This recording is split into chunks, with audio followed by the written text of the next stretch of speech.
মাছের রাজা ইলিশ। ইলিশ আমাদের জাতীয় মাছ। ইলিশ মাছের স্বাদই আলাদা, কেননা এটা আমাদের পদ্মা নদীর মিঠা পানির মাছ। এই মাছটি খেতে খুবই মজা লাগে। তো একটা সময় ছিল 90 থেকে 95, 2000 সাল পর্যন্ত পিস হিসাবে ইলিশ মাছ পাওয়া যেত। তো 90 দশকের মধ্যে ইলিশ মাছ কিন্তু 10 থেকে 15, 20 টাকার মধ্যেই পিস হিসাবে পাওয়া যেত। অর্থাৎ এক পিস ইলিশ মাছ 10 টাকা, 15 টাকা, 20 টাকা হলেই পাওয়া যেত বাজারে। এখন সেই ইলিশ মাছই কিন্তু 1000 টাকা কেজি হয়ে গেছে। তো প্রিয় দর্শক, নিয়ে আসলাম আপনাদেরকে আমাদের ফরিদপুরের টেপাখোলা লেক পাড়ের মাছের বাজারে। তো মাছের বাজারে প্রচুর পরিমাণে পদ্মা নদীর মাছ ওঠে এখানে। সেই মাছ আপনাদের দেখানোর জন্যই কিন্তু আজকে আমার এই ভিডিওটি করা। তো দেখতে থাকুন আমার সাথে। পদ্মা নদীর দেশি মাছ, এখানে কিন্তু বিভিন্ন রকমের মাছ পাওয়া যায়। তো প্রিয় দর্শক, এই যে পাঙ্গাস মাছগুলো এখানে রাখা হয়েছে, পাঙ্গাস মাছগুলো কিন্তু দেখতেও খুব সুন্দর লাগতেছে এবং এখান দিয়ে কিন্তু ঝাঁকায় ঝাঁকায় মাছ নিয়ে বসে আছে বিক্রি করার জন্য। তো এই বাজারটি কিন্তু প্রতিদিন বিকালেই বসে। এখানে কিন্তু প্রতিদিন বিকালেই পদ্মা নদীর মাছ চলে আসে। তো এনারা কিন্তু পদ্মা নদীর মাছই বিক্রি করে। এই বাজারটি খুবই ভালো একটি বাজার, যেখানে গেলে মানুষ একটু দেশাল মাছ এবং পদ্মা নদীর মাছ খেতে পারে বা কিনতে পারে। তো এই যে বাইলা মাছ, চিংড়ি মাছ এবং বিভিন্ন রকমের মাছ কিন্তু এখানে আছে।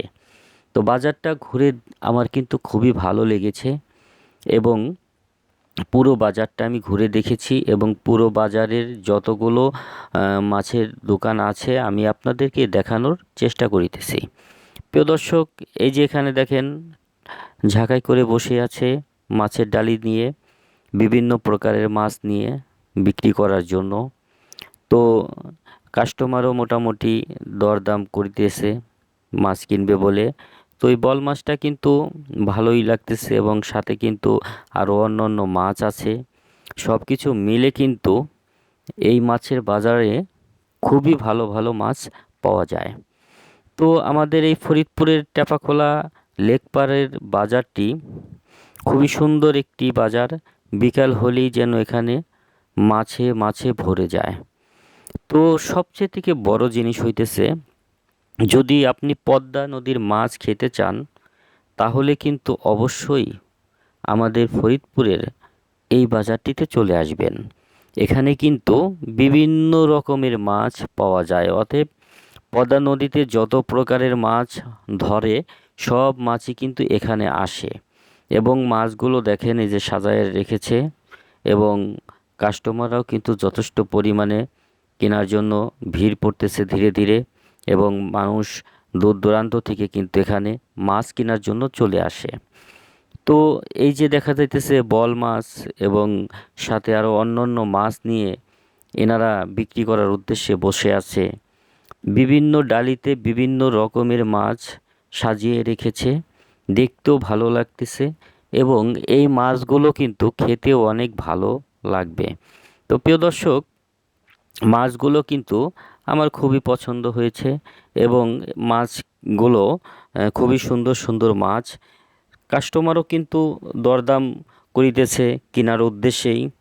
তবে এখানে আসার পরে যে জিনিসটা আমি দেখতে পাইলাম সেটা হলো যে প্রচুর পরিমাণে কিন্তু এখানে পদ্মা নদীর মাছ পাওয়া যায়। তো সব কিছু মিলে আমার কিন্তু ভালোই লেগেছে। আর সবচেয়ে থেকে বড় কথা হলো, পদ্মা নদীর মাছ খেতে হলে প্রচুর পরিমাণে কিন্তু টাকা প্রয়োজন।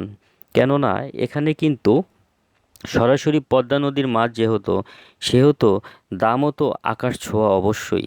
তো সেই আকাশ ছোঁয়া মাছ, দামের মাছ কিনতে হলে অবশ্যই টাকা, প্রচুর টাকা ইনকাম করতে হয়। তো সবার ভাগ্যে তো আসলে দামি মাছ জোটে না। সাধারণ মানুষ তারা পেটে ভাতে যাই পায় সেটাই তারা খেয়ে নেয়। তবে আমাদের সমাজে যারা রুচিশীল মানুষ আছে, যারা অর্থবিদ আছে, যারা প্রচুর টাকা ইনকাম করে, তাদের জন্যই এই বিলাসিতা। পদ্মা নদীর মাছ কেনা মানেই বড় একটি বিলাসিতা। তো সেই বিলাসিতা কিন্তু সাধারণ মানুষের বেলা খাটে না। তো প্রিয় দর্শক, আজকে যেই ভিডিওটি দেখাইলাম আপনাদের, আশা করি আপনাদের অনেক ভালো লেগেছে। তো আপনাদের ভালো লাগলেই কিন্তু আমার ভালো লাগাটা আরও বেড়ে যাবে। এই যে দেখেন পদ্মা নদীর কত বড় বড় মাছ, বোয়াল মাছ, আইড় মাছ থেকে শুরু করে সব ধরনের মাছই এখানে আছে।